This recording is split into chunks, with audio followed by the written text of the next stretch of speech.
What is going on, ladies and gentlemen? Welcome. Another episode of the All Pro JAFFOs. We have a special guest with us this evening. A definite quote unquote JAFFO family member Yes. from the past, present, and for the foreseeable future.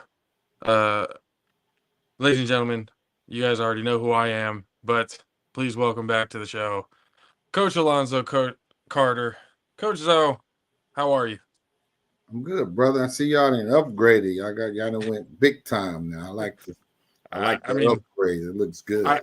if this is big time, then I don't. I'd rather we need to get to bigger time. We need to get to stardom then. If this is big time, but um, again, glad to have you on. Always, really cool to talk to you and to be able to get your insight on a lot of things. This last weekend, homecoming game against Nevada. Um, First half started off rocky, to be mild with it, and the second half just it turned into this big uh not just a comeback story, but when you look at everything involved with what was going on with the game, it was pretty much awe-inspiring.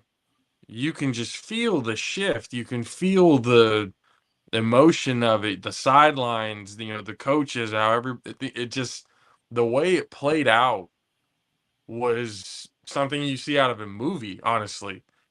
Yeah. And the night, started off it started off emotional.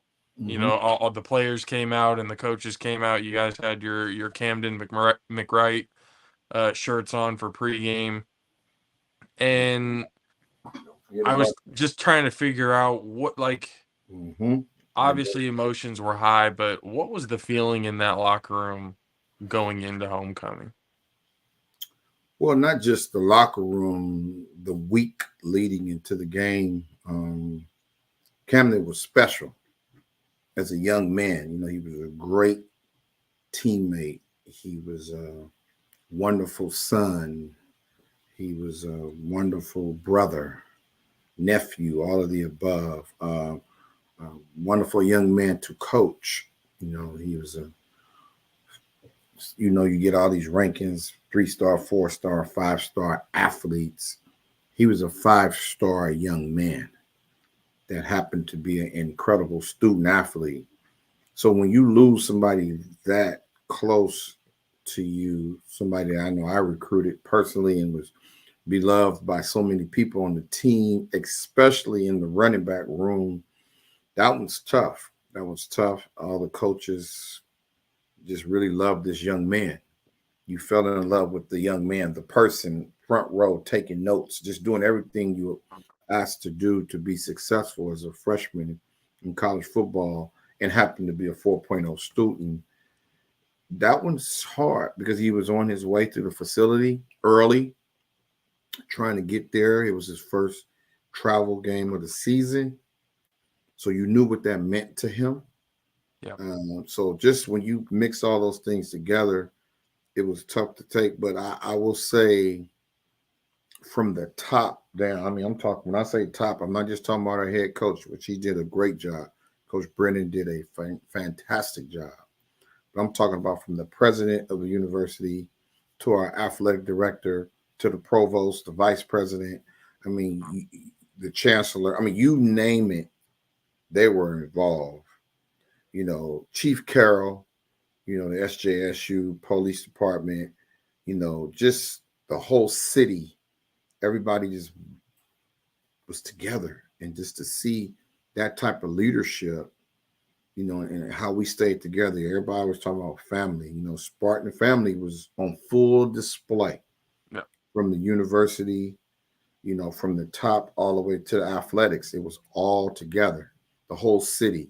So it was just tough to be in the situation. But when you have great leadership and people leading the way, and let's not leave out his mother, Trina, and his father, Cleve McWright. they were, they came and talked to the team on Monday, and it was one of the most heartfelt speeches that a mother could read. She got up in front of the whole team and read in front of the team. What you guys seen on Saturday was another piece of that strong family, that their strong religious beliefs, just to have the strength as a family. I mean, you have to just say, you know what, let's honor this young man. And Coach Brennan made a good point. Don't mix up playing the football game into how we're going to honor him, because those are two separate things. And the university did a great job. The athletic department did a great job, just putting it all together. Ben Thenis, our chief of staff, Tanner, our DFO. I mean, them guys were working, to Brooke, beyond football. We had a lot of stuff going on, a lot of pieces to make that happen. And, in this building with Coach Brennan and Ben, I mean, you've seen some heads spinning and just making things happen for the family and for the program. And Jeff Konya, our athletic director, was right there, giving the thumbs up and support on everything. That was very, very important. And then let's not forget about the president of our university. He was right there as well. How often do you have the president of your university, as well as your athletic director, leading the way, saying, hey, whatever support you guys need, you got it. So as it was, you had strong men, strong leadership, and keep this family together to even play the game. Phone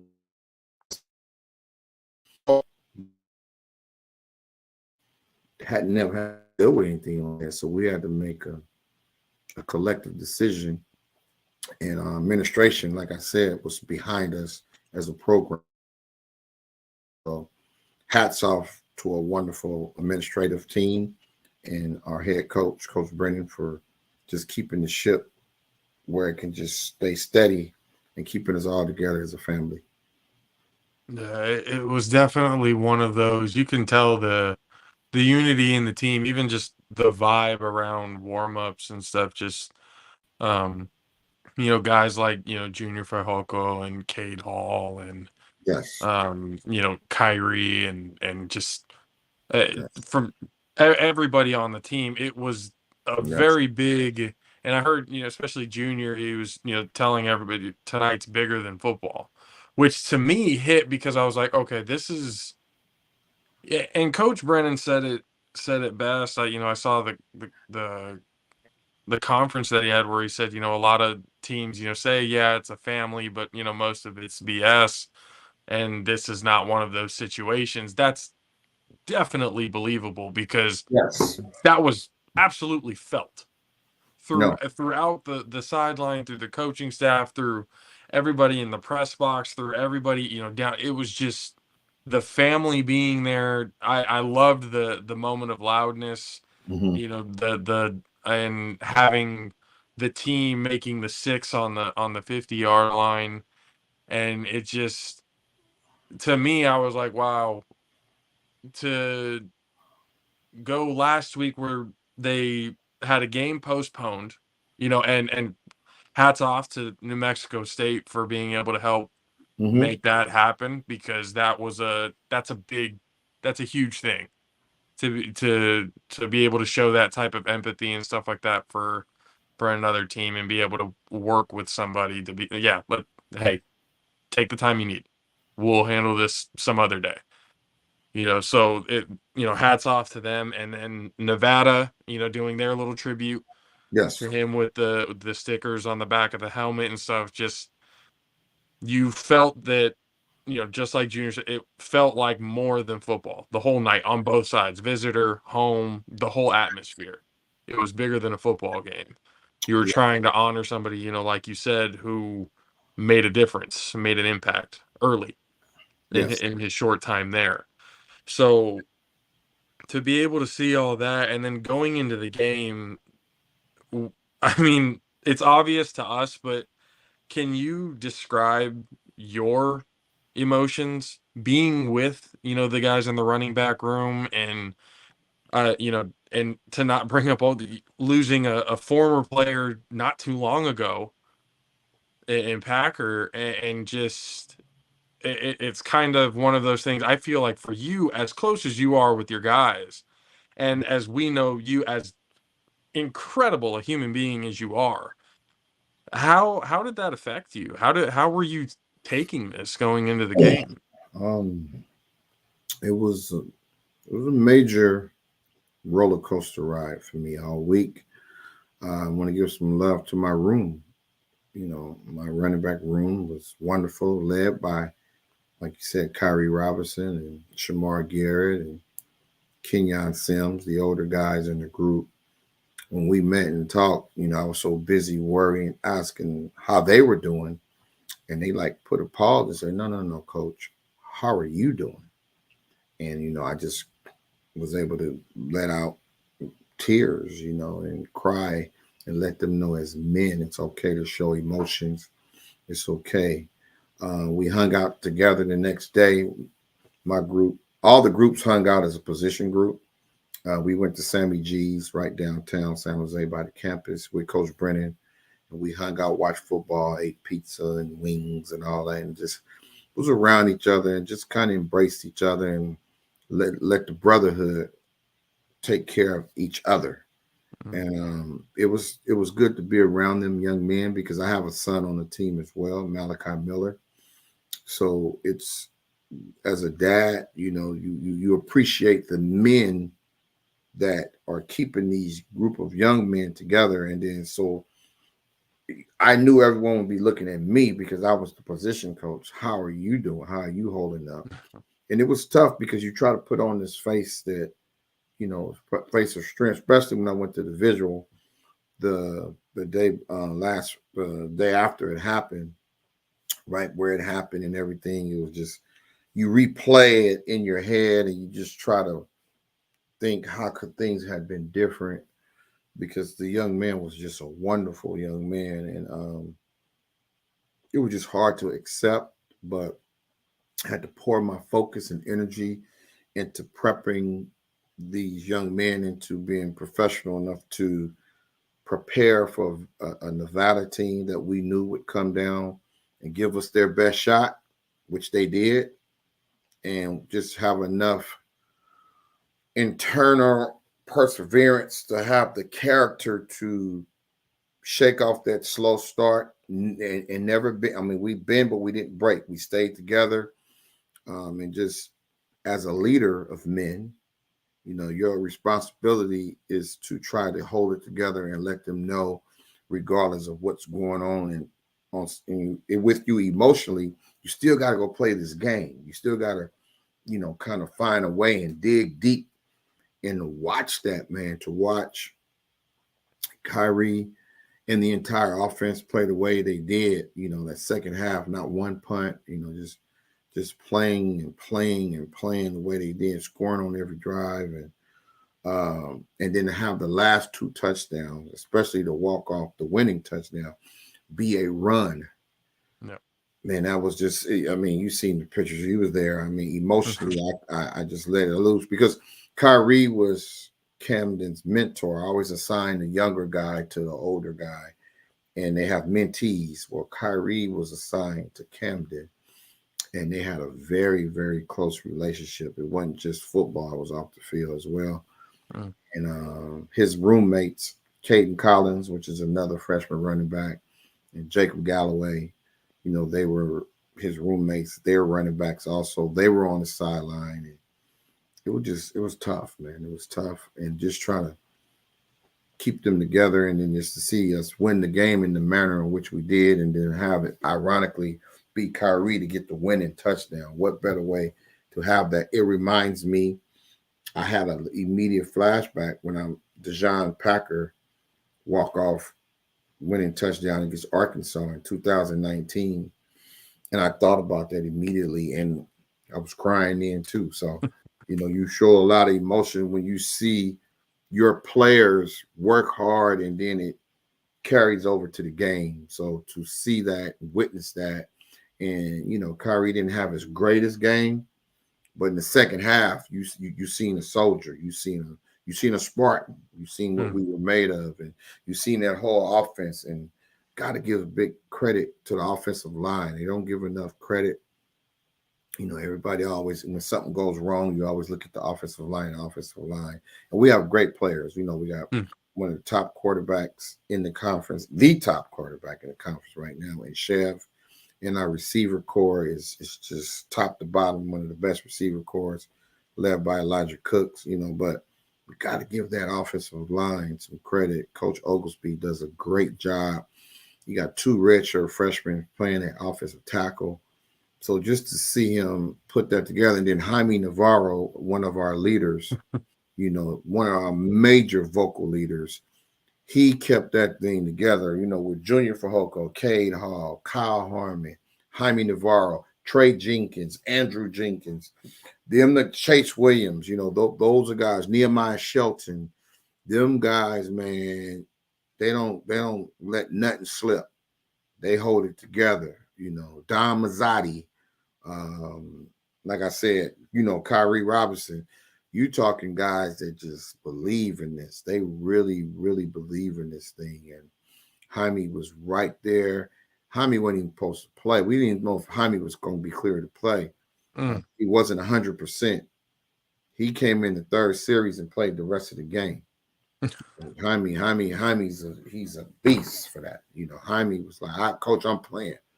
You know, and he went out there and played and wasn't 100%, but no one's 100% right now. So he went out there, played the rest of the game, and we were able to run the ball and do some things in the second half that we weren't able to do in the first half, and we were able to pretty much play a tough Nevada team. You know, we couldn't go score for them because they were up, so we needed stops. And if you can find a better front 7 in the Mountain West, or pretty much even in the West Coast college football, for what that's worth, you let me know.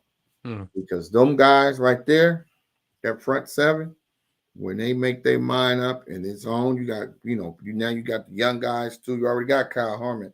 Now here comes Parham, and then don't forget about Alihi. You know, you got these guys playing together with that D line in front of them. Oh man, it's lights out. It's fun. It's fun to watch them play. And then on the back end, you know, they talking, you know, with Kenyon Reed, Nehemiah Shelton, and Chase and Trey, man, they get to talking and they start rolling. It's a whole different ball game. I love watching our defense play defense, man. They are absolutely. We were watching on the sideline, and there was a specific play with Fehoko. Oh man, that monster. that Kay had gotten. He was watching it on Kay. He literally had the camera focused on him, and watched him the whole play. Literally fight through 3-4 guys to make a sack. And Kay looked at me and said he fought through that entire thing. And we're looking at it going, the motor is just constant. It's just going. It's just a pack of wolves coming at you. I mean, no pun intended against the wolf pack, but you know, just a pack of wolves coming at you at full 100% speed every single time. And you know, again, it is very fun to watch. It is to watch the defense just take over. Yes. And kind of just give the offense the opportunity, because we talk about the first half, and it wasn't spectacular. It was just something that we looked at going like, well, they've had, you know, a long 2 weeks with going on with, you know, with Cam, and they postponed the game. And then, you know, now they're coming into there's a whole lot of things where like, that could play a big factor. And then the second happens, and we're just, oh man. Oh yeah. It was just unreal to just see the turnaround, just the switch of, all right, we're done spotting this team. We're done giving it, like, we're done playing around. It is time to going into halftime. What was the conversation in the locker room that was said that just got everybody going? Coach Brennan makes it simple. but just play our brand. Let's play clean football. He always says just play clean football. And with Coach Odom, which is really laid back, cool. He always have on his gold hoodie and stuff. So you can see him. I call him Goldie. That's my nickname for him. When you see him, when he does talk and he challenges that defense and he raises that voice and he gets them going, they respond. And he challenged them. And Coach McGivern, he just started, I call him the chef. He started cooking, started calling all this different plays and got that thing going. And you see Chef be Chef and just start making the plays and the run game start clicking. That old line start kicking. And that's let's not leave out one of the most important pieces of that game, our special team play, which is led by Coach Scott White, our linebackers coach. We call it win the turf war. We always big on field position and making the offense have a short field by playing, once we play good defense, being great in the special team space, having great kickoff coverage, great punt coverage. Them guys get after it. They take pride in playing on special teams. Some people don't take pride on playing on special teams, but Coach White challenges those guys every day. I'm in there. I listen in the meetings, and he's an excellent young coach that does a phenomenal job with our special teams. Him and Fred Judici, our special team analysts, them two together, they get those guys going. And just to watch them, I watch special teams. I love watching our kickoff team and our punt team. You go back and look at the numbers, all the top returners in punt return or kickoff return. Look at their numbers against San Jose State. It's every week they pitch shutouts. They do not play, especially on that punt team. We got speed flying down there, and you better fair catch because they are coming. And he challenges those guys every day in practice. And he puts guys on there that want to do it. You got a lot of starters that are on the special teams. So we take pride in the special team game. Coach Brennan is a former special teams coordinator as well as a wide receiver coach. So he takes a lot of pride in our special teams play. So when you got coordinators in there in the halftime, just saying, hey, let's just play it. Let's just be us, play our game. Okay, we made it through the first half. Now let's just go out here and now play Spartan football. And that's all it was. There wasn't no major hocus adjustments. It was just, let's just play our game. Let's just play with the confidence and the brash chip on our shoulder that we know how to play. And the defense was talking, and when you get them guys talking, they're kind of the attitude of the team. When you got Junior Fajoko and Cade Hall and Lando Gray and Jake Akiva and Noah Wright, you got them big dudes with you. You can, Sawane, you can kind of feel it. Yeah, I'm with y'all. You want to walk out with them guys, and then Kyle Harmon, and you just Parham, them young guys. They want to get a piece. Everybody want a piece, so you can feel that the brash confidence, and we can gonna get this done, coach. We're gonna get this done. And as a coach, what else can you ask for? You can't ask for nothing else when your players believe in you and believe in the system. There was no major adjustments. Nevada was playing a real good game. They came out playing like we thought they were. Now we just needed to match it and come out and play like we thought we could play. And that's all he told him. That's all Coach Brennan told him. He wasn't one of those big, long for the Gipper speeches, none of that. He just said, hey, let's go play clean football. And what we describe as clean football is Spartan football. Just go out there and do your job and play with physicality. Everything we do is physical. Like I told you a year and a half ago, on my wall in my office, it's clear as day. When we're not getting the ball, you better block. And it says no block, no rock. You don't block, you're not getting that ball. So you just run with physicality. You pass pro with physicality. Everything you do, that starts wearing on people. And then you got different guys, whether it be the wideouts or the tight ends, making big plays in the pass game. And then you throw in Chev, where he can throw it all running. He's a dual threat. Now you clicking. So on offense, you just start clicking and doing what we do best, which is playing Spartan football. That Spartan speed start kicking in. You can't keep up with us. We have a very good football team, and we have a very good group of young men that love to be coached. And I love our staff. We have one of the most diverse staffs in the country. And because we all get along, everybody coaches with each other. We're a brotherhood. Not only if you're telling the players to have a brotherhood, you also got to have a brotherhood as a staff. Right. You can't preach, we need you guys to be brothers and be family, and then the people that are coaching you are not family. So we take this very serious. There's a lot of bonding as men that we've taken that time in the off season to get to know each other even more so every year. And I think that's, like I said, that starts at the top. We have a great leader in Coach Brennan. He does a good job of making sure that we all stay together regardless of what the situation is. And that's why you see the young men play the way they play. I mean, it's definitely something noticeable, like I said, on the sideline. There are some sidelines you have, fracture points, people kind of getting at each other and kind of in a negative way, or bickering back and forth when things aren't going right and stuff like that. And that could easily happen in a highly competitive sport with highly competitive athletes all the way around.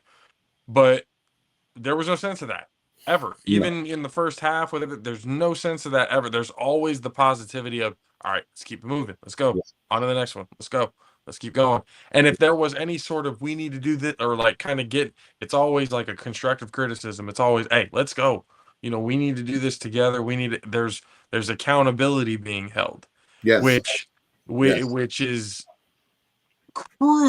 crucial in the game of football. Absolutely crucial in the game of football. So when we see this it just, it brings a smile to my face, because I'm like, man, this is because again, and we've talked about it before, it hadn't always been this good at San Jose State. No, it hasn't always been this fun to be able to watch and just be like, wow, you can tell this team is really, this coaching staff has everything together. This every single aspect of this, from top to bottom, like you said, from the coaches all the way to the players. Yes. And let's not forget, don't forget, it was homecoming. We almost forget about that. So you mix all this different emotion going on with homecoming, plus honoring one of our best teams in the history of the program, the 2012 team. Coach McIntyre was here. Shout out to Coach Mac. He was here with that 2012 team. They were there on the sideline.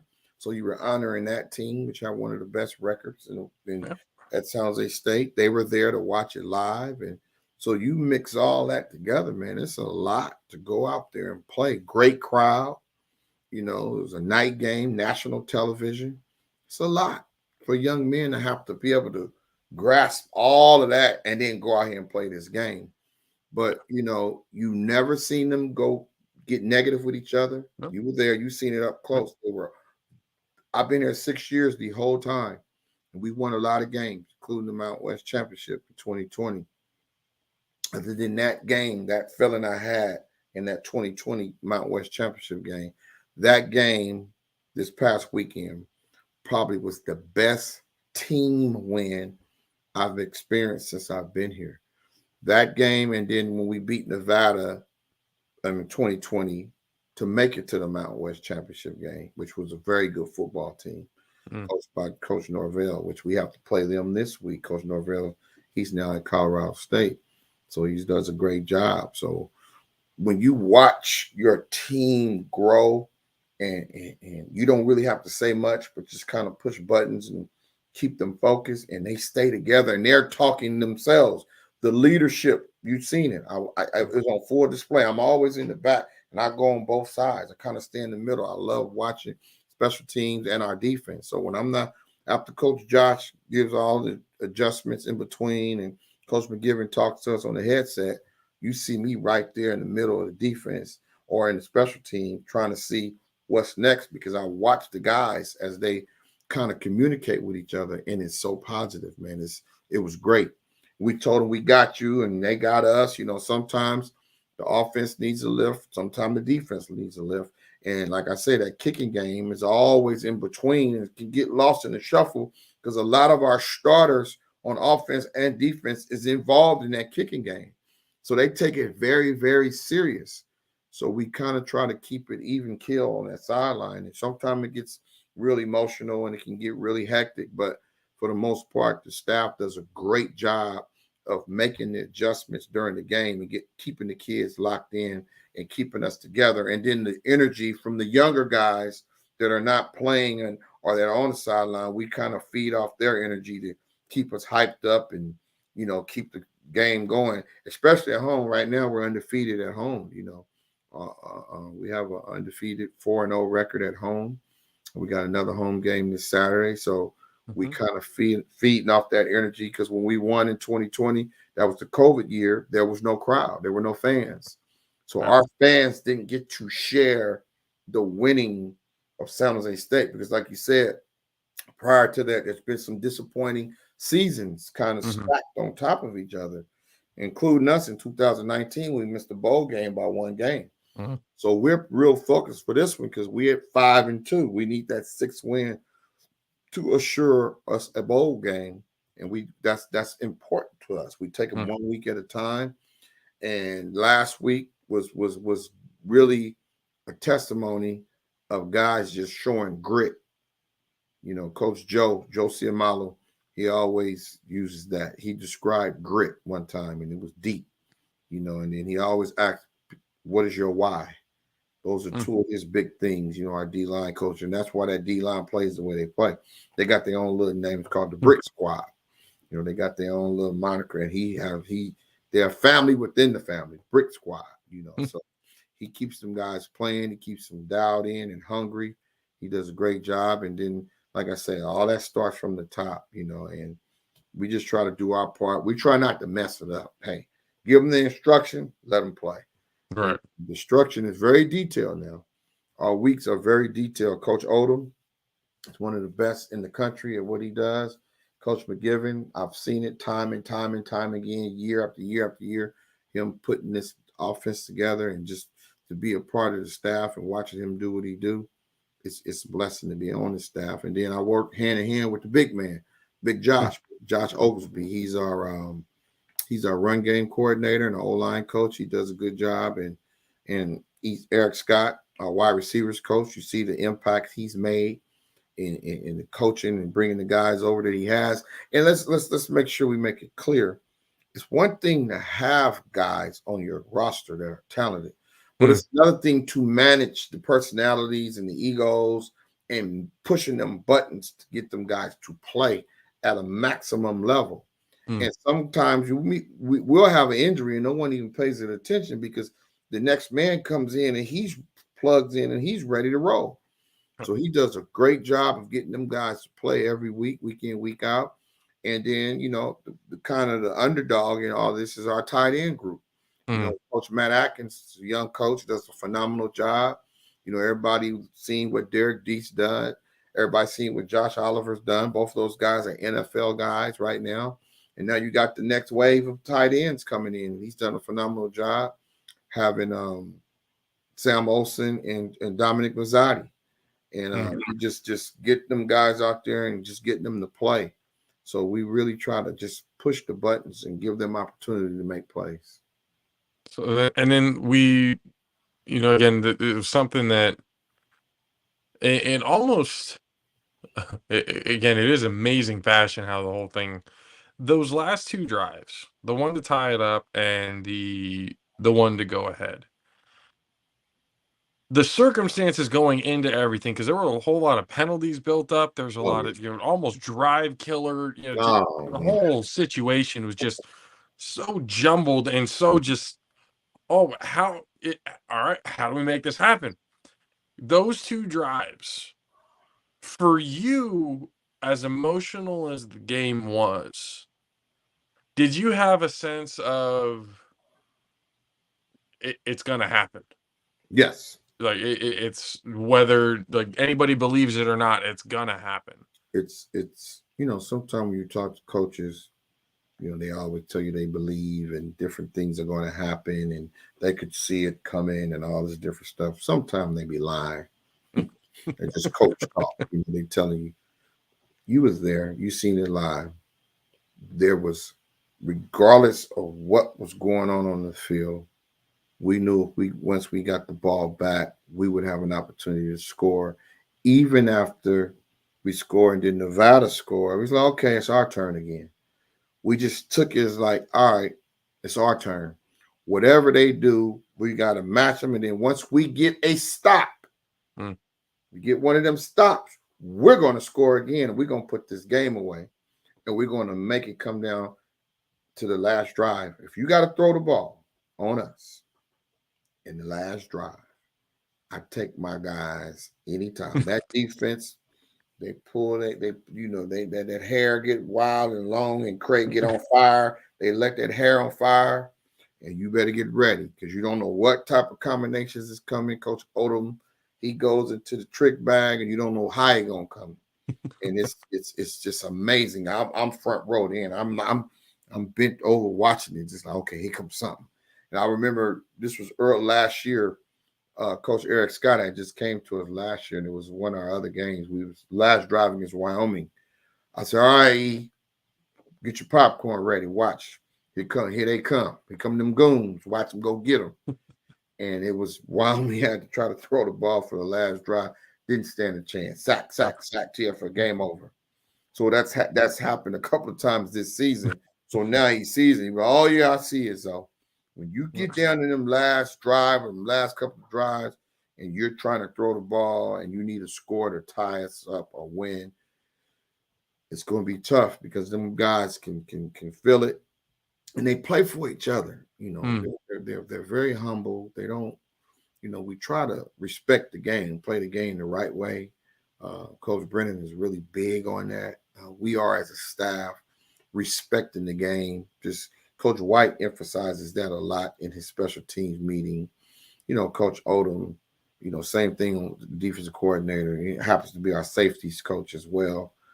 Just a lot of just fundamentals are being taught. You have a lot of just fundamental football that's how you win games, just being tight fundamentally. So when you in one of them type of close ones and you look and go, hey, we just do this, this could happen. If we do this, that can happen.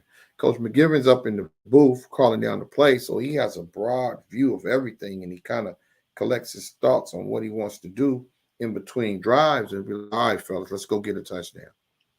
And I remember in 19, I used to always tease Josh Love. As I say, I'll meet you at the end zone. I would always tell him, I'll meet you down there. So that became my little thing. So I'm still trying to get Chev to talk to me. He don't talk to me. I got to pull out something. He's the silent assassin. Yeah, I gotta get him. I just fist pump him, and he give me the little nod, and that's not much. I'm still getting him to talk more. I love Chev because I coached when he was at Hawaii. I watched that. I watched us chasing him around. Like, man, this dude is good. I'm about tired chasing him. So to have him on our side, it's just wonderful to watch him, and he's getting better and better and better, and he's starting to really click when we needed it the most. You've seen him take over as a leader, and no panic, and we know the hand we're dealt, so we just play it. We don't panic. We just play the hand we're dealt, and there was zero panic on our behalf, knowing that we needed them last two drives to score touchdowns. Not field goals. We needed touchdowns to go win this game, and that's what happened. Yeah, and again, it was just absolutely amazing to watch because, for people who don't know, Chev, 600 yards further than any other quarterback in the Mountain West. Okay, that tells you the level he's been playing this last game. He was playing unconscious. It was just ridiculous the ability this kid has. And for those that talking about the defense, how great people talk. No, this is legitimate. These guys are the number 4 defense in the entire country on points per game allowed. Okay, they're number 4 with 14.2 something. it allowed per game. This defense is absolutely legit, and that's what we say. They're so fun to watch because they're just when it's time to just light it up and burn the field, that's exactly what they do. And there's nothing you can really do about it. As an offense, it's kind of like man. All right, well, let's buckle up. Let's see what we can do. We may not be able to stop them, but can we hold them just enough time to be able to do something?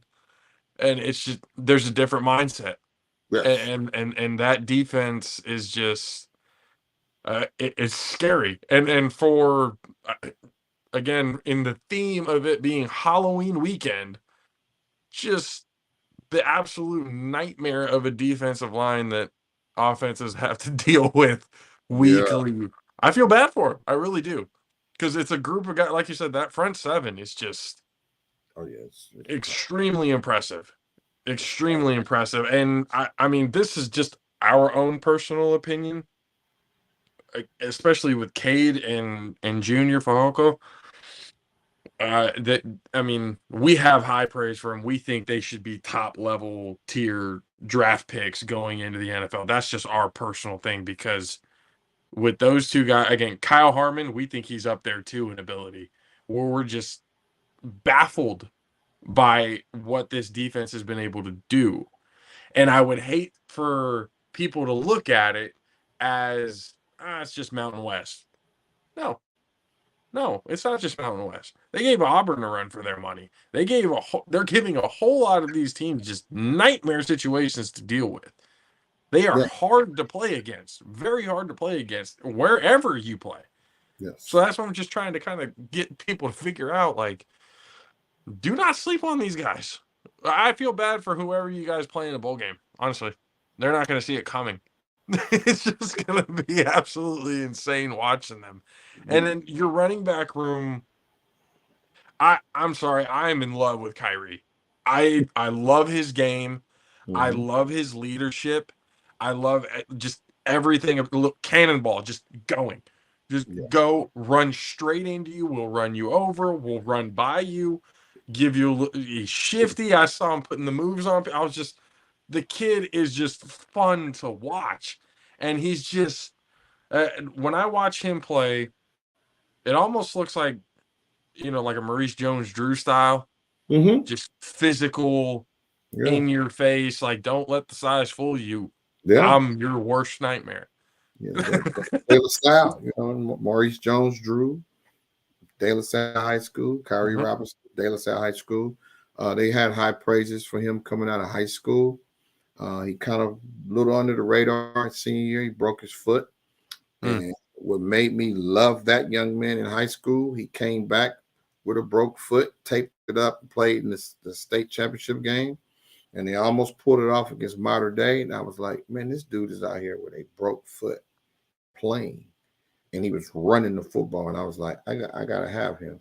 Wasn't the big guy, not a whole lot of hype. People figure, oh, it's De La Salle. They always, no. He was the real deal. I knew it then when I seen him. He's healthy.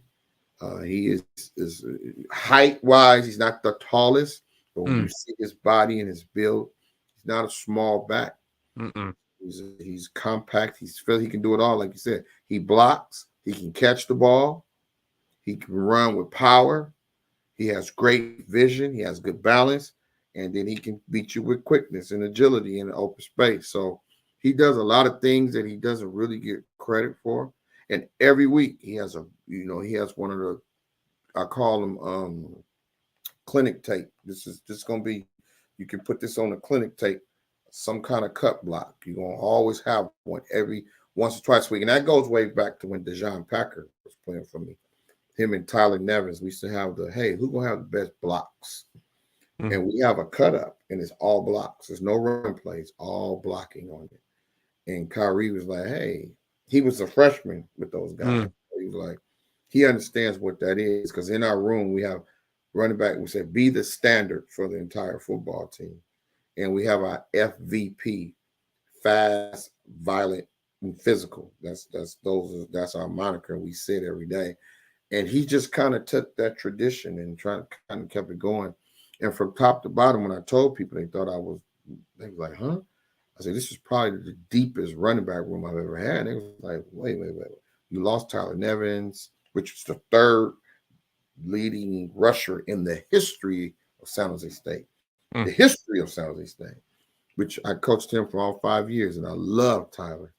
But you had this young kid named Kyrie Robinson saying, okay, I'm taking notes. I'm going to get a turn. It's going to be my turn. And then let's not leave out Shamar Garrett, the Swiss Army knife. He's on all the team. That catch in the end zone, coach. Coming out of the backfield. He got hands like a wideout. And that play was incredible. We needed that. We needed that juice. I don't know how he caught it. I'm literally, I feel it happened right in front of me. I'm still looking back at the film. I don't know how the hell he caught that. I don't know how the defender, one hell of a pass by Shevin. Hell of a pass. Just to drop it into that small little right through. Oh, man. Well, and then Scooty with the play. He says he has the best hands on the team. So this is big old dispute between him and Kyrie, who has the best hands and who runs the best routes. So it's another De La Salle Spartan. So you have a healthy competition. And what he brings to the table is totally different. What Kyrie brings to the table. And, he's a weapon every time he touches that football. And then, you have Kenyon Sims, which is downhill. He can run. He's a 4.5 40 guy, and he can run downhill. And then that young group, which God rest his soul, Camden was a part of that group. I had nicknamed them the Fab Five during training camp. I have 5 freshman running backs, and it was, like, wow, all these guys can have different styles, but they're very, very talented. So it was real top heavy with Kyrie, Kenyon, and Shamar, and then 5 freshmen, 5 true freshmen. And it was just like, whoa, I got to balance this thing out. I got to develop and make sure the older guys are mentoring the younger guys on how to be great. Because a lot of good running backs. You need to learn how to preparation, take care of your body, and be great. And I think Kyrie sets the table. Him and Shamar beat me to work. When I pull up, Kyrie's in the training room, prehab, not rehab, prehab, taking care of his body, making sure that his body is right. And I look across, there's Shamar on the other table, doing whatever he needs to do. They take a very personal, take good care of their bodies and try to maintain their weight because they're not the biggest guys. So it's hard to do all that running and still maintain your weight and keep your body intact. Like I said, Shamar's on all three of the 4 special teams. Kyrie's on special teams. We kind of make that kind of something a part of us. And like I told you, Coach White has a big premium on putting the best guys on the field for special teams. So I tell all my guys in my room, you better get on for special teams. And I try to lobby every week to get somebody on something. Coach White, what about this guy? Jabari Bates, another true freshman, 10-600 guy. He's a freshman. He's in my room. He's in the depth on the special team. Like, Coach, what can I get Jabari on here? So Camden was one of those guys I was always trying to lobby to get him involved. So it's just a testimony to the room, to the team. It's a great team. We have one of the best teams. I think this team is special. And we have this thing. We don't toot our own horn. We just keep climbing the mountain. That's one of the things that Coach Brennan tells people when we get to reading about stuff and all the different little madness that, some of those people put out there, whether it be positive or negative. Stop. I'm climbing the mountain.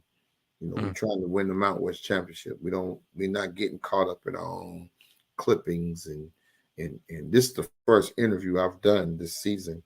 And it's with you guys. I don't, I appreciate that, Coach. Did not know that. Appreciate it. I've done some other stuff, talking about some different topics. But when you text me, I was like, hey, in honor of Camden, that's special. It's a special situation. And the team, how we rallied as a team. I wanted to make sure, like you say, that the general public knows how this team brotherhood is real. It's not something we just say. It's a real thing. And we're going to keep them together as a staff, do our job, keep our brotherhood intact as a staff as well, and lead by example and continue to climb this mountain, which is to try to become Mount West champions. That's our goal. And again, I really appreciate that. Like honestly, for me, that means a lot to hear that coming from you because, especially here on this show, we have a whole lot of respect for you. Everything that you've done for not just San Jose State, but for the community and other coaches and everything else like that. You've always had our respect and our love and everything. And Mhm. for Camden, God rest his soul, and I know he's looking down, watching you guys, and big old smile on his face, and going like, "All right, let's go now. Let's get that 6th win to get that Yeah, 6 bowl wins. game Number 6. eligibility." We need the 6. We need the 6. 6 wins, bowl game eligibility. That's big. It's just 1 week, 1 game at a time. And right now we are totally locked in Colorado State. We're not underestimating anybody. We know they're going to be a well-coached football team, and they're going to come in here and give us their best shot. And when you won the Mountain West, which we have in the past, it's one thing when you're trying to sneak up on people, which we felt we did in 2020 in some people's eyes. Mm. Can you do it again? Mm. We know we stubbed our toe a little bit last year. Missed the bowl by 1 game and let a couple of close ones get away. So all the returners that was part of that team, they really dedicated themselves in the offseason to not make sure that the things we went through last year, we didn't repeat ourselves. So we're trying to play a tough Colorado State team that we have not beat since we've been here. Under the 6 years we've been here, this is our 4th time playing them. And we're 0-3 against them. So we need to go out here and play our best game to get that 6th win to be bowl eligible. And I have no doubt that the preparation and everything going into it is nothing short but top tier. You guys have been awesome with everybody, and we really appreciate you giving the time and being able to talk to us It's all good, about brother. everything. And once again, Coach, door is always open for you anytime. Let us know when you're ready to come on. We are more than willing to talk to you and give you as much time as you need. And if you can from us, I don't know how much this would mean, but if you could relay from us to Camden's family our condolences and our support and everything like that for him and his family, and for everybody else, just we're with you guys. All right, brother. You got all of our support. And Coach Zoe, Jaffo Army, Jaffo family forever. Appreciate you, Coach Alonzo Carter, running backs coach for San Jose State Spartans. Appreciate you for coming on, Coach. Thanks for having me, brother. Spartan up. Absolutely. Yes, sir. All right.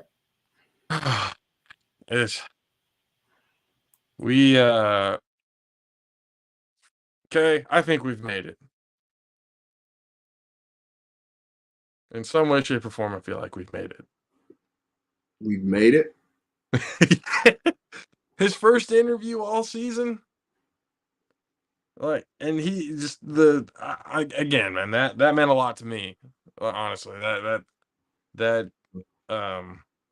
felt really good to have him on to be able to talk and give his whole thing. And it's always good to really talk with him because he's so insightful with everything that goes on, being able to paint a picture with everything that goes on. Real awesome to be able to have him coming on again because again, you saw it, man. The emotions during that game were insane. Yeah. It was just and the well, I told him about the penalties and stuff like that, the ref stuff, it just the fans were letting them have it, man. This one guy was over the fucking railing going ape shit on the ref, bro. I was like, yo, he fresh from the construction site going ape shit on the ref on homecoming night. Yep. Oh, yeah. It was bad. I was just like, wow. bro. That was rough. The crowd at one point, the ref you suck chant. Yeah. But I was looking at it kind of going, there were some penalties that I looked at it, I was like, That's legitimate. it happens. Yeah. In fact, there's another media guy behind me after one of the pass interference calls. Him and I made eye contact, and he was like, I was like, gotta call it both ways, man. They've been calling it both ways fairly all night. They were calling it in favor of San Jose State, and they've been calling it in favor of Nevada. And gotta turn around. All of those pass interference calls were because the DB didn't get their head around. Yep. Every one of them. If they would have just got their head, just a little peek, and put their head. Great defensive play. Yeah. But every single one of them, we were right there looking. Yep, didn't get his head around. Same thing. Didn't get his head around. It just, but as bad as some of the calls were, most of them were pretty spot on in what happened. So the refs, much to the chagrin of San Jose State's home crowd, they weren't as bad as y'all thought. I get the situation, but wasn't as bad as you may think. But again, just the circumstances of everything, and the sixth game, they need the sixth win now to get them bowl eligible. Mm-hmm. This is some storybook shit, bro. Yeah. This is some straight up storybook shit. It's just, man, it's wild because again, it just, I told Coach, I was like, from the short limited time that we saw Camden when we saw him at the, at training camp, we had looked at him like, oh, okay, he's one of the taller backs that they have. He looks more like he could be, that downhill, type of guy. Impressed by the size and what he was doing and stuff like that. Being a freshman, a lot that when we found that, and I was like, oh, okay. So now to kind of get to know more about him through Coach, it just kind of, it goes to show what the kid meant, what Camden meant to his teammates and to his coaching staff and how much it really affected the entire team. So, and, like we said, Six was with him that game. Camden was with him that game because, the first half was not pretty. It wasn't. It was ugly. I was looking at that and going, oh, man. I hope this isn't all game long because if this is all game long, this is going to be tough because this is just, it's not looking too great. They had negative 14 rushing yards at the end of the first half. The coach but during that halftime, just something switched. Something just, the leaders did what they were supposed to do. The coaches did what they were supposed to do, and off they went. And just dominated the entire second half. Holding to Nevada to one touchdown the entire second half. So it was a great game to be at, to be a part of and watch, and see everything kind of unfold. From that sideline view, me and Kay were talking about it. It's being who we are as football fans, as, all that kind of, being part of the media is a big change for us because we have to keep our composure on, in reactions to certain things. Outside of media setting, if we were just at that game as regular fans, I think both of us would have our voices lost. I think it would have been because it was so hard for some of those plays to not react, to just be like, I had to literally go, oh, shit, turn my back real quick, like, wow, oh, holy crap. That was nuts. Especially Shamar Garrett, Scooty, his catch in the end zone. I was like, okay. I was baffled. That was just like, how the hell did he catch that ball? How did he do that? But hey, he did it. Yeah. And they did it. And for Kyrie to be the one to put it in for the tie and then put it in for the win, just the whole thing. The whole thing, just it's storybook shit. It's stuff that great fiction writers can't even think of.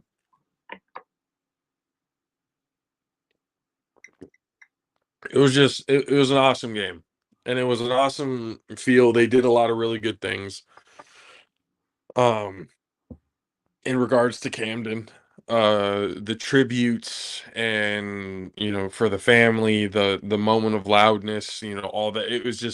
It was all really well done, and hats off to San Jose State for getting it right, and doing all the right things in this moment.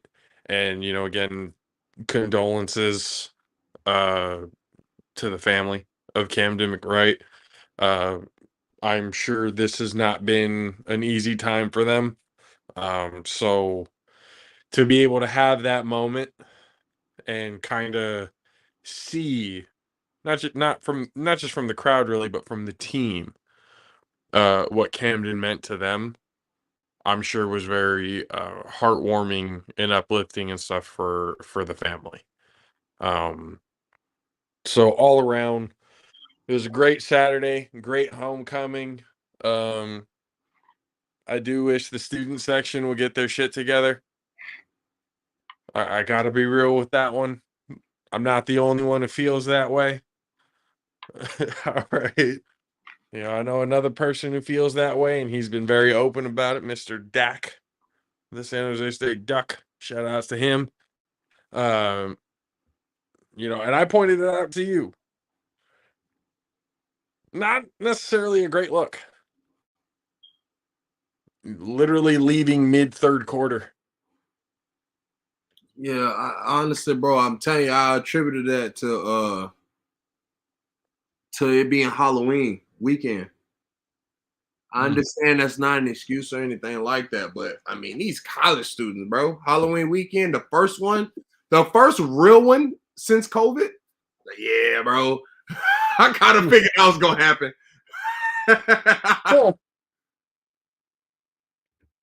Well, especially at 7:30 at night, starting the game.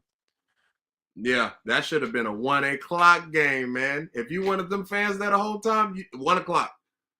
That night game, it was dope. The aesthetic and all of that. But boy, if you wanted your fans there, they would have had to pre-drink for the game, did all that shit at the game, chill out, went home, went to sleep, took a little nap, could wake up, or continue drinking, and took that into the night. But I figured that was gonna happen. I promise you, I was not surprised.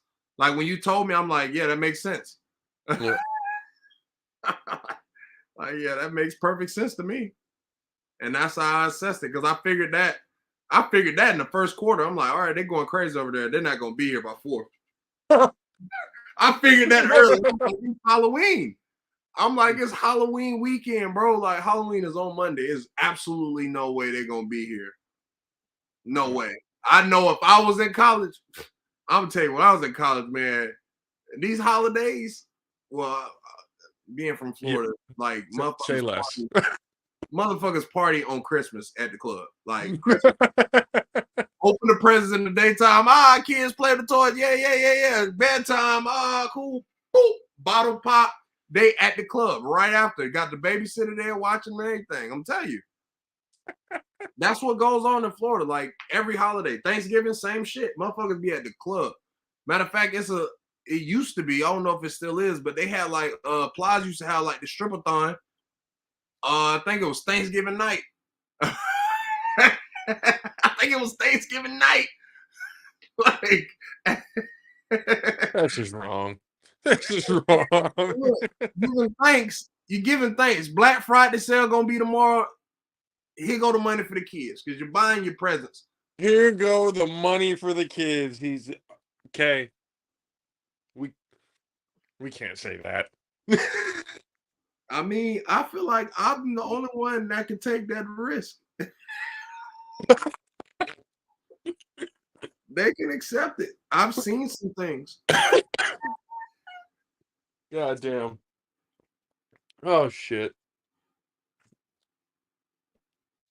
But no, seriously though, like it's a different feel. So I expected the kids to dip. You know what I mean? Like I Yeah. expected that. Well, I mean, I had said that last week, or not the last week, last home game. I was like, well, they had done the same thing in the last home game, but you had also pointed out, well, they were also kicking the shit out of the last team that they played here at home. So it was kind of one of those, well, we know this game is out of hand. Time to go home. Beat the fucking traffic. Yep. So it's like it's reasons for the bull. Now, Well, this weekend, there's no reason for it. There's no Halloween weekend. it's Columbus This is the game. Okay. What do you say? I said it's Columbus Day. No. No, it's not. No. It's no excuse this weekend. It's the 5th. Yeah. It's the 5th. It's the sixth game or the sixth victory needed to get bowl eligibility. There should be absolutely no reason why that student section shouldn't be packed to the fucking rims from the start of the first whistle to the end of the last whistle. Oh, it's Arbor Day. Shit, you need to stop making excuses. I'm pretty sure it's Arbor Day. You need to stop making excuses. Somebody from Michigan, let me know.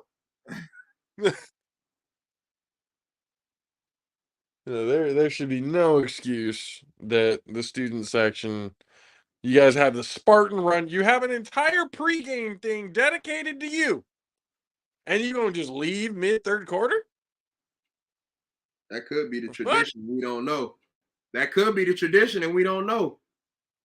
The tradition is to leave the game at mid-third quarter. What the fuck kind of tradition is that? They go to the parking lot and finish watching the game. They all No, you need to stop. Now you're just no. They finish in the parking lot because they tailgating again. It's post tailgate. No. Or is it during? What is during? What is the suffix for during? Same damn time. Congruent tailgating? Parallel tailgating? Shit. Simultaneously tailgating? Goddamn. That's no, we're not going with that excuse.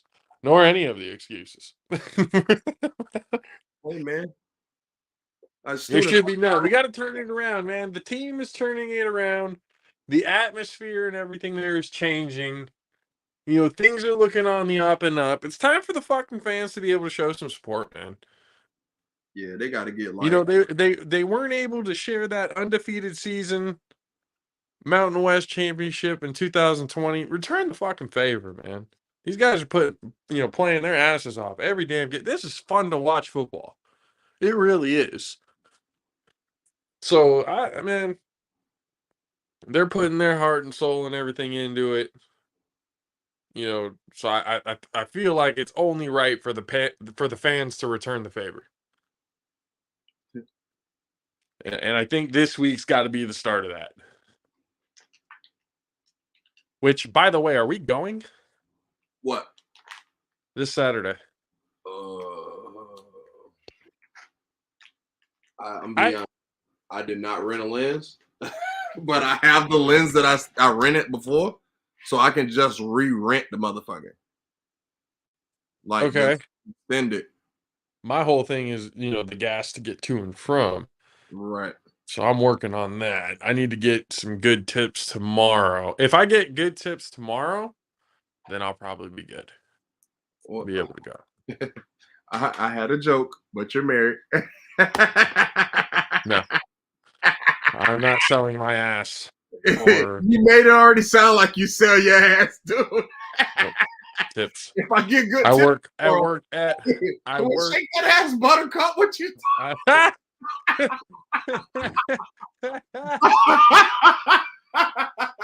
I deliver furniture and sometimes people tip us for our services. Okay.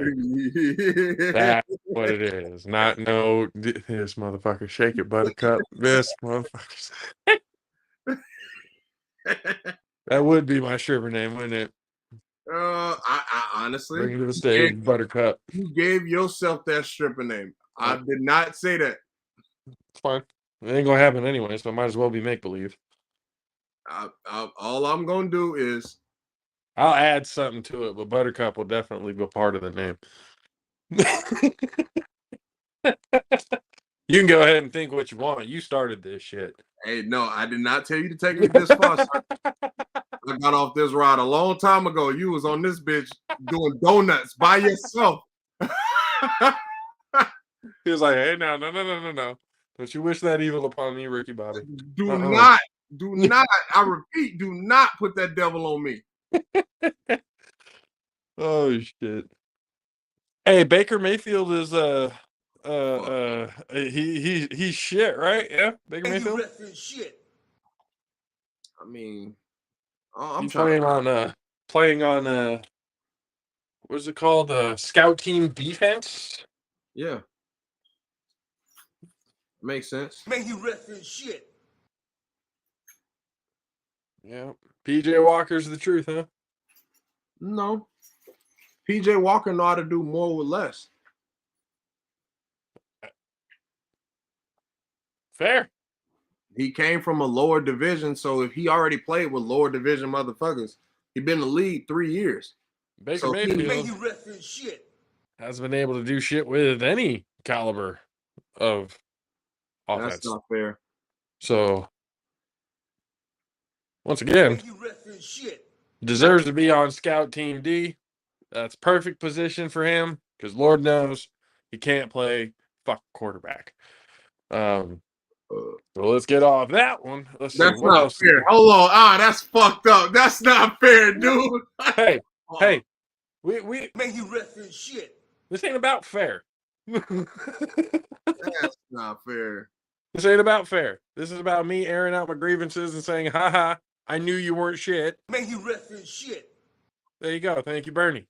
But I can't agree with that shit. It's just hard because he went to the fucking Panthers. Hey, you're supposed to be the guy. Hey, we traded for you. You were supposed to help make the team better. Yeah. It's the fucking shit. Panthers. If he sucks, It's the Panthers. well, might as well tank the season and try and get somebody else. All right, let me ask you this because you reap the benefits of it. How good do you think CMC is? And it goes back to this question. So answer carefully. Are we talking about healthy or In general. fully healthy Christian McCaffrey? Right. Deadly. All right. Now put that same Christian McCaffrey on the Carolina Panthers and tell me how many games they win.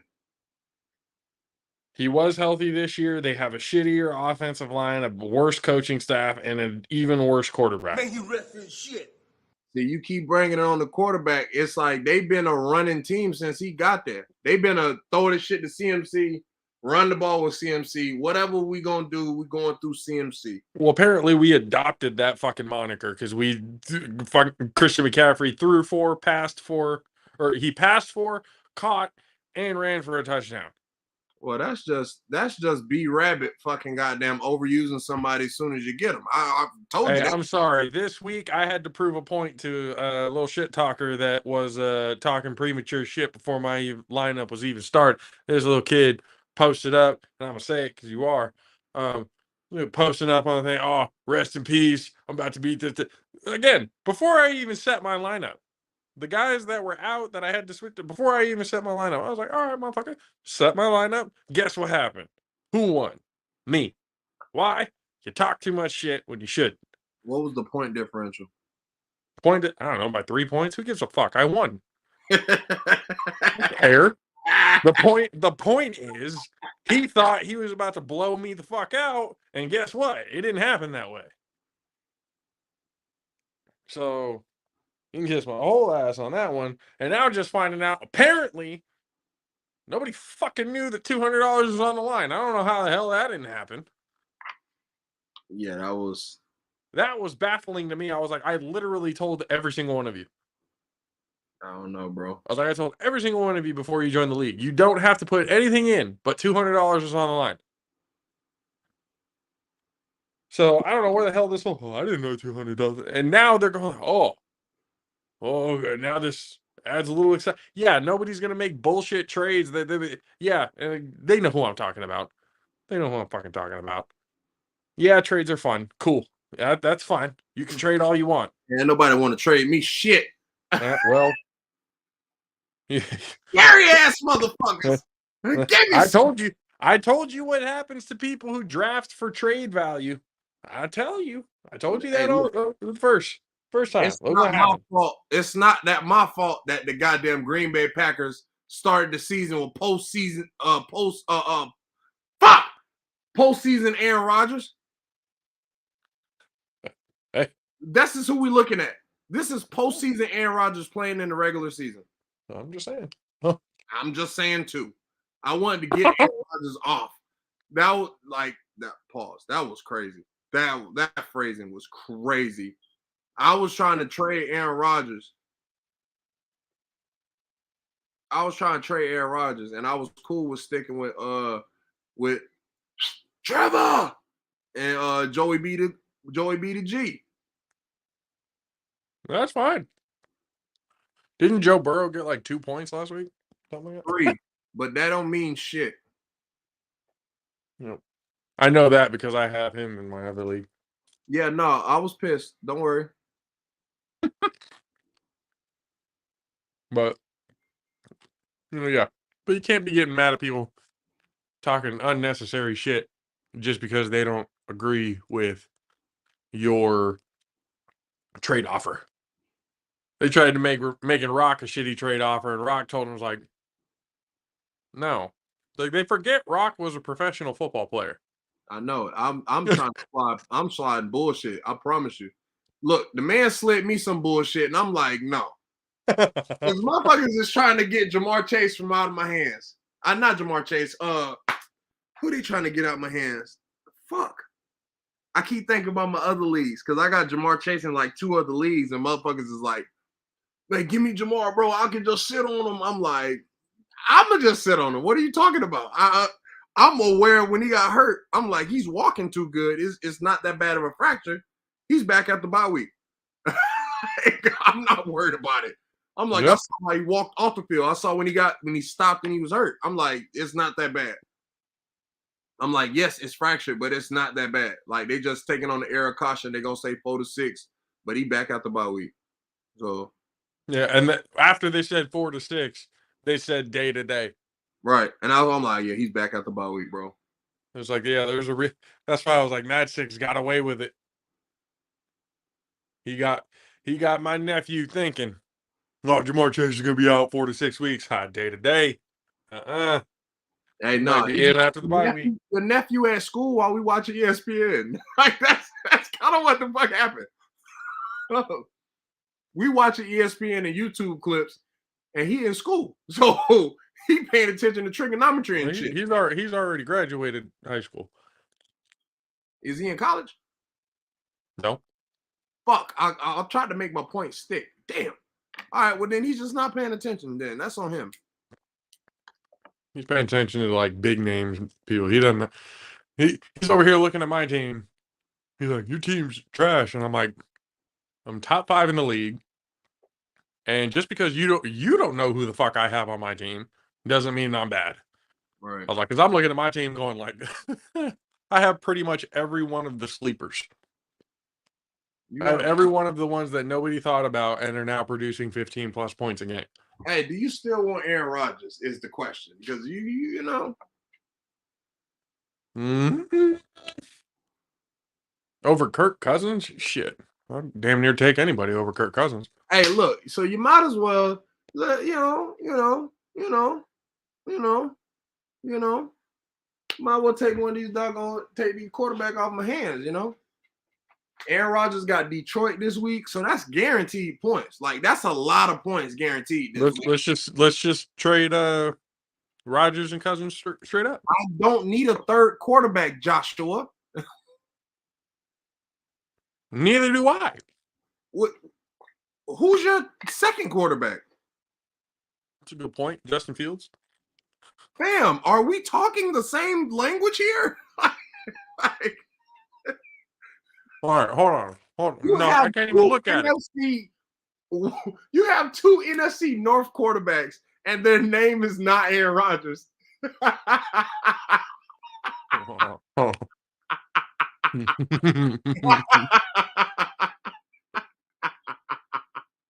No, I didn't even look at it that way. Oh shit. Oh shit, that's hilarious. That's a good call. Wow. So you might as well get Aaron Rodgers. Like, No, if I get Aaron Rodgers, I'm gonna drop Fields. exactly mundo, man. You might as well. It ain't like nobody else gonna pick him up. Like, to be honest with you, ain't nobody gonna pick up Fields. All you're gonna do is get your run yards. And this ain't a twin quarterback league. So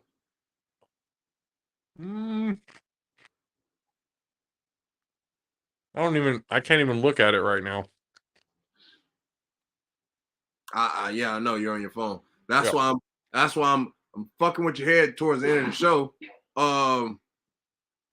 So yeah. Do you fuck? Are we coming back on tomorrow? We're planning on it. All right, But cool. that way we can make our picks and stuff at least. Yeah, that's why I was gonna ask. Yeah, no, we'll be on tomorrow. Hey, who's fucking winning right now? I think the Eagles are. Hmm. Last time I checked, it was the Eagles. So Says, oh, they beat that ass. Oh, they didn't beat that ass. Actually, they only won by 12. But they 8-0. They 8-0. They won 29-17. against who? The Texans. Well, the Eagles might have the easiest schedule I've ever seen. Yeah. Yeah. This 8-0 is kind of suspect now. Ain't no been suspect out the goddamn gate. I've been telling motherfuckers. I'm like, one emotionally charged game against the Cowboys. I'm like, whoop de fucking do. Oh shit. Well, we'll figure it out. We'll make the picks and everything tomorrow. About Saturday, we'll see. I'll have we'll see. We'll see what happens on Saturday. But tomorrow for sure, everybody come hang out with us again. Talking more NFL football going into the week. Remember, we got Corey Hammond again tomorrow talking college football. Make our NFL picks and everything else like that. I'm not going to want to miss that, especially Corey Hammond talking shit. He always seems to get one in there that just, all right. We just, all right, we're done. He's got to go. But don't miss that. We will have coverage on Saturday's game. We don't know whether it'll be there or from home. So we'll have that figured out. And then was it next week or a week after that? So Hawaii game is on the 26th. So is that 2 weeks from now? Couldn't call it. I'm gonna tell you that. That is Thanksgiving week. Last week of November. Okay, so yeah, 3 weeks out. That we'll have that. Got a lot of other things coming up. Bay Area Cali Classic, still in January. Coaches, if you haven't already, get your kids nominated. This is one of the fastest growing not one of the fastest growing all-star game in all of California. Don't be late to the party. Trust me, you're not going to want to be late to this party. Bay versus Valley, both of the MVPs from each team, either the Bay Area MVP and the Valley MVP, both get their pictures on their very own customized Wheaties box. So that's pretty cool. Shit, wish I could have got my face put on a Wheaties box, man. That would have been nice. Did you like Wheaties? Did you ever like Wheaties growing up? Did you ever have Wheaties ever? Well, yeah. Okay. Yeah, I had them. The original Wheaties was like okay, but I like the Wheaties with the extra. You know what I mean? Like when they put the additives and all the bull in there. You know what I mean? They was cool though. Like it was not saying that it was bad. They was cool for sure. I just Yeah. like, you know. Wheaties, when I first saw them, I was like, what could be so good about Wheaties? And I tried Wheaties. Not bad. Not bad. All right. So the MVPs, once again, will have their faces on their very own customized Wheaties box. What else do we have coming up?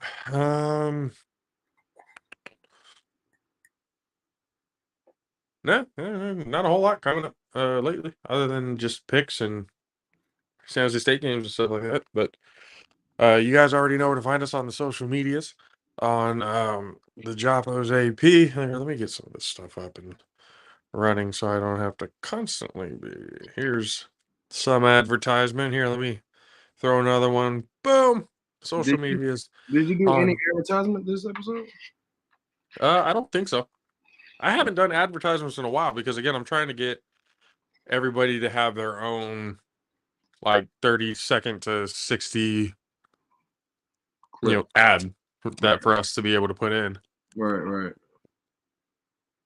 But you guys see them right here. Raise Energy, Mountain Mike's, Popple, Groundbreaking Enterprises, Gunner Sports, the Bay Area Classic, Cali Classic, I should say.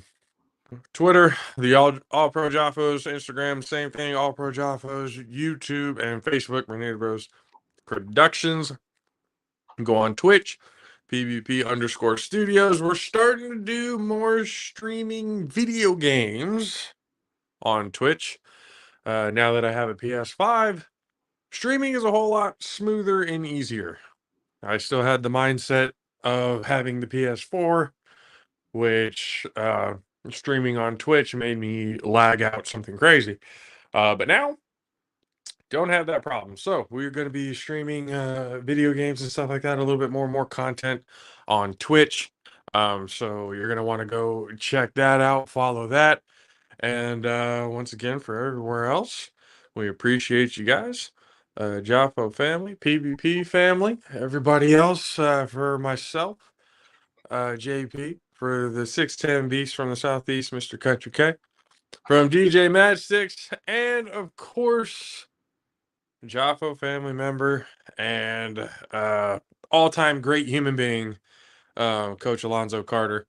Appreciate him for giving us about an hour of his time to be able to talk football and Camden and everything else that happened at homecoming and preparations and stuff like that coming into this week against Colorado State. So again, appreciate him. Again, it means a lot. First interview all year. That means a lot to us. So really cool to be able to have that opportunity and be able to have that relationship with him. So once again from us, the All-Pro Jaffos. We'll see you guys tomorrow. Deuces. Aloha. You got to remember to say it, man. Yeah.